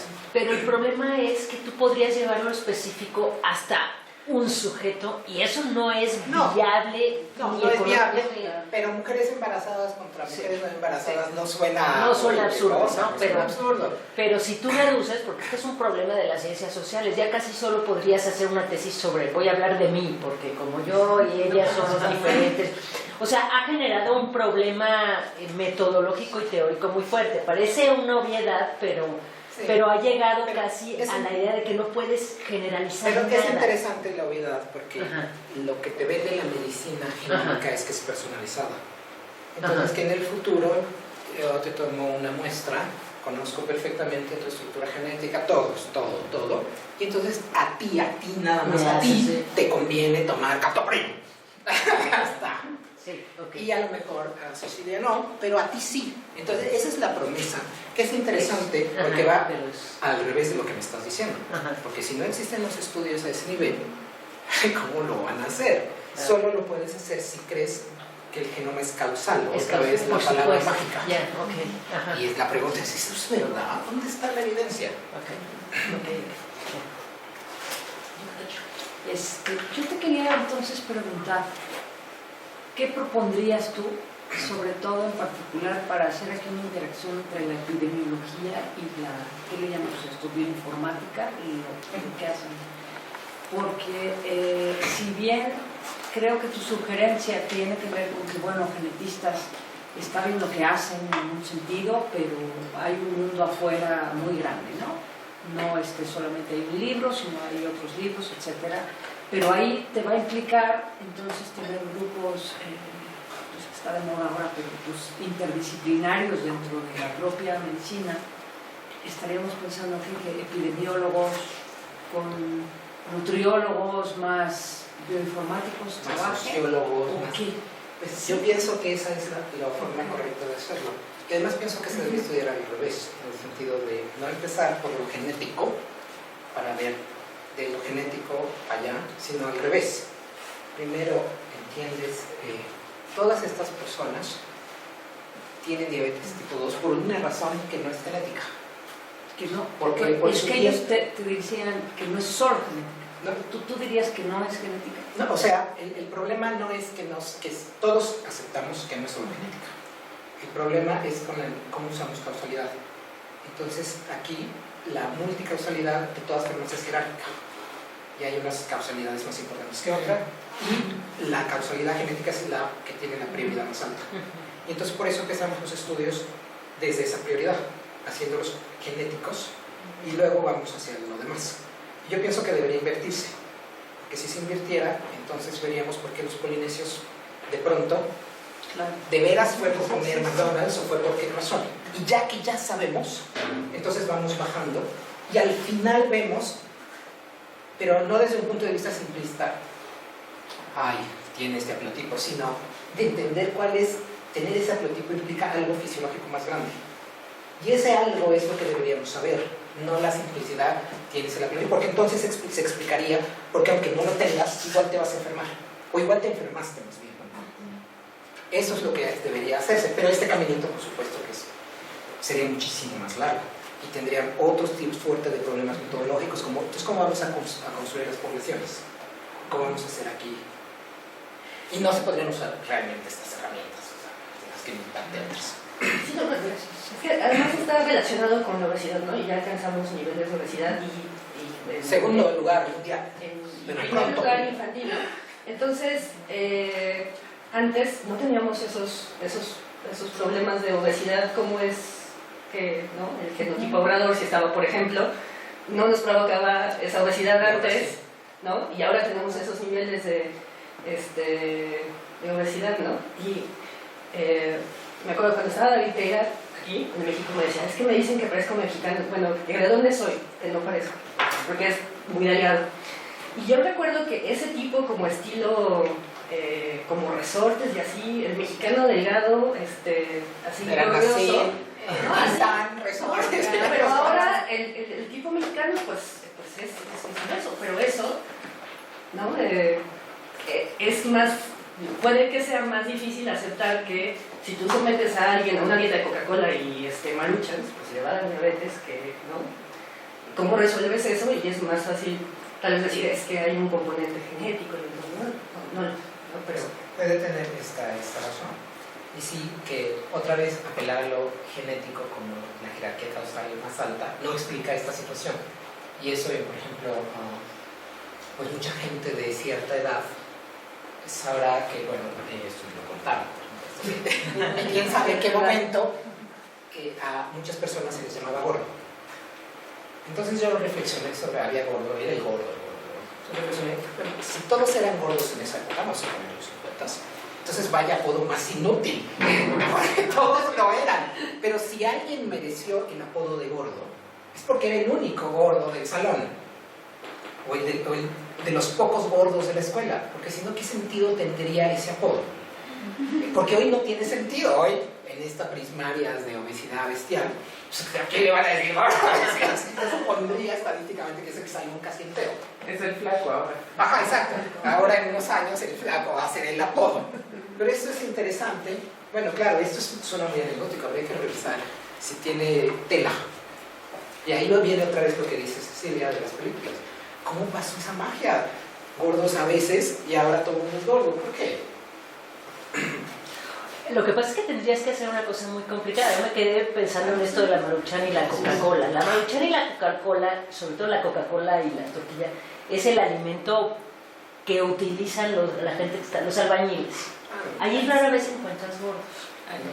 Entonces, pero si tú trasladas esa dieta, que es una dieta de la pobreza, a una gente que no tenga el trabajo que tiene, o sea, se te vuelve muy complicado, porque sí que claro que es la dieta, pero es la dieta y la pobreza, pero es la dieta y la pobreza en el tipo de trabajo de la pobreza que estás realizando. Si tú tienes un albañil va a trabajar moviéndose 10 horas como consecuencia de su pobreza y su trabajo, pero esa misma consecuencia de pobreza y trabajo en una gente que está en una cosa sedentaria te va a generar gordura. Entonces, a lo que voy es muy... Tú sí podrías decir, ¿está operando la pobreza? Claro que está operando la pobreza en todos estos. ¿Está operando la Coca-Cola? Pues sí, porque todas la están consumiendo, pero el adicional, moverte o no moverte, es lo que te va a hacer allí la diferencia entre unos y otros. Entonces se vuelve súper complicado. Allí no lo puedes bajar a la genética, o lo podrías bajar a la genética diciendo, esta genética, siempre y cuando esté en una dieta de pobreza, siempre y cuando esté en un trabajo de moverse o no. Justo aquí vendría, en esa población, vendría la sugerencia esta de la interdisciplina. Sí, sí, o sea... Aquí hay muchos factores que hacen que esta dieta no provoque... Claro, solo mirándolo como tú dices, de lo macro a lo micro. Exactamente. Ajá. Y ya después vas y, bueno, claro que este conjunto de obreros son mestizos mexicanos y tienen... Pero a ver, échate ese esfuerzo diario. Ajá. Sí, deja de ir al gimnasio, mejor ponte a construir tu casa. Pero bueno... pero apoyaría tu idea de que es mucho más lógico empezar desde una cosa macro. Así es. Que vaya a un gen que te va a dar todas, que no te va a registrar en todas estas diferencias. Así es. En ese sentido podría ser interesante en relación con lo que yo comentaba también, de cómo opera este gen que ya se identificó probablemente asociado, cómo opera con distintos tipos de dieta, cómo opera con o sin actividad física, cómo opera en una población urbana, en una población rural, cómo opera, porque si partimos del sistema biológico que representa un gen o una estructura genética, pues debemos de buscar las interacciones que hay de ese sistema biológico, genética, fisiología, con el contexto, con las dietas, con la Coca-Cola, etcétera, etcétera. Pero casi tú acabarías diciendo que conocer ese gen es quizá lo menos importante de toda la... porque todo, cómo opera sería, o sea, mucho más importante porque que... Porque así como hay una genética, hay una epigenética. Hay todo. Claro, perdón. Jenny, sí. No, a mí es que con relación con este comentario, ¿no? Es que a mí me hace mucho sentido esto que nos presentas en relación específicamente a las enfermedades mentales, en donde todo está como, hay un desastre, en el sentido que es como multifactorial, ¿no? El hecho que se diagnostica una enfermedad mental. Pero, por ejemplo, en la esquizofrenia se habla de un gen de la esquizofrenia, ¿no? Y yo me pregunto, bueno, pero ¿cuáles han sido los resultados digamos, en efectos de tratamiento que nosotros sepamos que existe un gen de la esquizofrenia? Pues no ha servido de nada, porque no hay una relación exactamente de tienes el gen y entonces desarrollas la enfermedad. No, tienes el gen, pero quién sabe si desarrollas la enfermedad, porque como la enfermedad es multifactorial, una de las causas, ¿no?, encontradas es que hay un gen que puede determinar, no un poco como la diabetes, ¿no?, pero como a otro nivel. Y entonces sí no encuentro como dónde está lo valioso de encontrar el gen de la enfermedad mental en este caso, por ejemplo. Pues lo valioso sería si crees que existe la promesa de la medicina. Que no, bueno, claro, el problema aquí es que la causalidad no es si lo tienes. Pero como hicieron estas, que ahora se puso de moda por el médico chino que hizo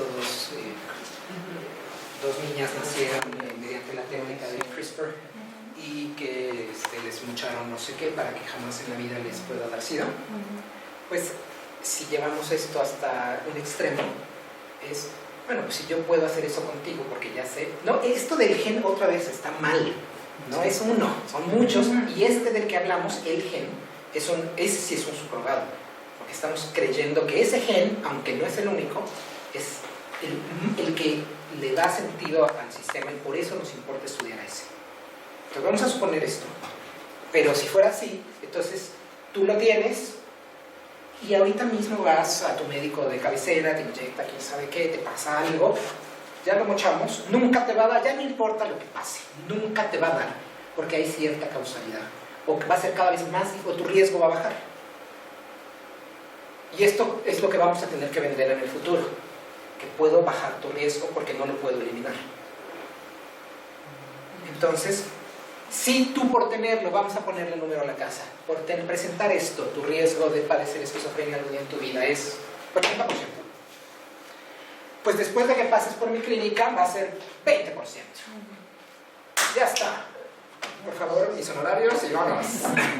Ya está. Pero también está la parte que decía Tocho de lo prevenible, ¿no? O sea, de claro, tú que tienes el 80%, entonces te voy a vender, no quizás quitarte la predisposición, pero te voy a vender todo este kit de prevención. Entonces, desde chiquito vas a ir a terapia y vas a y vas a chacacha para que nunca te vuelvas loco, ¿no? O sea, como estos kits de prevención. Sí.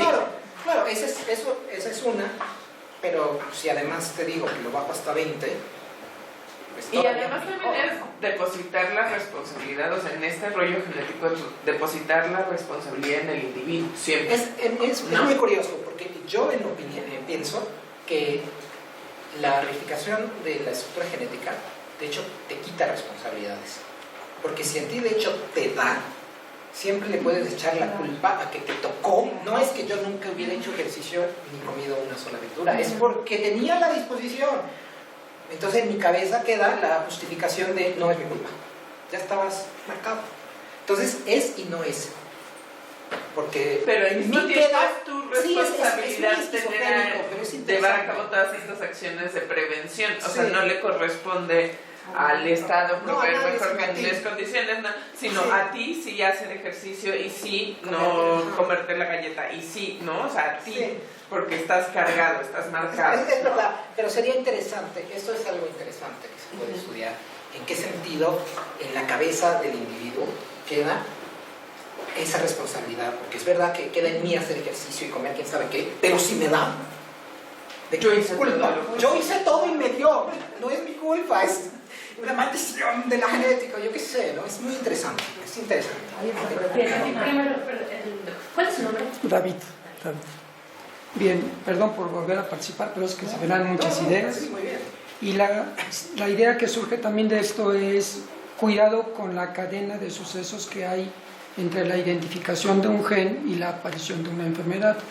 La medicina genómica, aun cuando se haya invertido millones y millones de dólares, está cayendo en una crisis, porque se está dando cuenta que el gen no es, digamos, la variable subrogada más importante, sino un gen da la orden para sintetizar una proteína, y esta proteína es la que hace un mecanismo fisiológico determinado dentro de una célula, y la célula se va a comportar de cierta manera, y así podemos irnos escalando dentro del cuerpo humano e identificamos un sistema biológico. Ahora sumemos el sistema familiar, sumemos el sistema psicológico, entonces vamos encontrando subsistemas en subsistemas y haciendo cada vez más sistemas complejos, anidados muchos subsistemas entre sí, y entonces queda en una parte fundamental, porque somos genes, a lo mejor por ahí empezó el asunto, pero queda aquí en el inicio. Ahora se está diciendo, bueno, ya hicimos el proyecto de genoma, ahora vamos a hacer el proyecto de proteoma, para identificar esas proteínas que ordenan los genes sintetizar, y más tarde vamos a hacer un proyecto sociogenómico o no sé, porque hay tantos subsistemas anidados que genera tanta incertidumbre que no hay modelos para aproximarnos a esa complejidad, y entonces pues estamos enredados en el campo médico porque no nos conformamos con identificar un gen, porque sabemos que es muy multifactorial, pero tampoco tenemos la herramienta. Se dice, bueno, hay un gen y ahora ¿de qué me sirve el tratamiento? Y no me voy a quedar nada más como médico, no me puedo quedar en decirle al paciente, pues tienes este porcentaje de que te puedes enfermar o no, porque mi labor como médico, mi tarea es pues acompañarlo en la experiencia de enfermarse y guiarlo con lo que yo tengo de conocimiento, y ante el sistema complejo, pues la verdad digo, pues no, es que no tengo nada de conocimiento, porque son partes lo que estoy encontrando, y estoy muy lejos de hacer una medicina efectiva y realmente compleja, apuntando a tantas variables. Es imposible, me conformo con una que otra, no sé hasta dónde tenga que cambiar la medicina en ese aspecto. Eso es muy interesante, pero desde este lado te diría, bueno, no hay ningún problema, porque ya estamos... Bueno, claro, esto de la crisis de la medicina, que no íbamos a matizarlo, para decir, no, bueno, ha habido un bache, pero tarde o temprano saldrá. Y la integración de todo, no hay, se supone que eso es lo que queremos. O sea, el problema es, aquí yo pienso que en la jerarquía causal, si le ponemos hasta arriba qué cosa, pues obvio que ahí vamos a enfocar nuestros intereses, creyendo que con eso ya tenemos todo. Bueno, que esto sea incorrecto o no, ese es el problema. Pues tienes absoluta razón en lo que has dicho, que también apoya la idea de que entonces deberíamos estudiarlo al revés, ¿no? Desde las cadenas más grandes a los detalles más pequeños. Yo quería decirte, fíjate que ha sido interesante a la pregunta de lo de salud mental. Este argumento de lo genético en la esquizofrenia, porque ha ayudado a decir, bueno, si pensamos que es genética porque se reparte de manera muy similar en todos los grupos sociales. Pero entonces todo lo que no se reparte de manera similar en todos los grupos sociales, como otras enfermedades, la anorexia, la bulimia, entonces no es genético. Y entonces tiene que ver con la impronta social. O sea, en términos de la sociología de las enfermedades mentales, ha ayudado a hacer el camino inverso, a decir, a ver, si la depresión la encuentras más en la pobreza que no la pobreza, entonces la pobreza es el problema. Si la anorexia la encuentras más en las mujeres, entonces la condición social de ser mujer es el problema. ¿Me entiendes lo que te estoy diciendo? Ha ayudado también hacer el argumento inverso de son las condiciones sociales lo que produce o empujan a ciertas enfermedades mentales. Entonces lo que es interesante es cómo este ejemplo de la supuesta causalidad genética de la esquizofrenia, porque además es supuesta, nadie la ha encontrado, sirve sí para apuntalar el discurso genético, pero para apuntalar ha sido muy importante en toda la discusión de las condiciones sociales. No sé si me explico. O sea, no, aquí el problema, si no se reparte y aparece más en los pobres, el problema es la pobreza.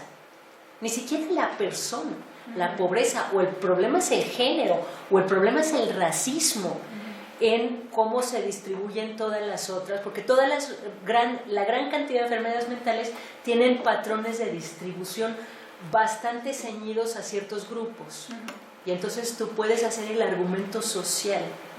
Entonces también es cómo agarras esta supuesta información sobre lo genético y qué te ayuda a argumentar. No sé si me he explicado, ¿no? Porque ha sido importantísimo para la gente que te está diciendo el problema es el género, no la cosa genética de ser mujer, y es el género, cómo se es mujer en un lugar, lo que te lleva a la anorexia, lo que te lleva a la bulimia, lo que te lleva a la depresión, entonces lo que hay que cambiar es las formas del orden de género para que las mujeres no estén deprimidas, no darles chochos, pues, o sea.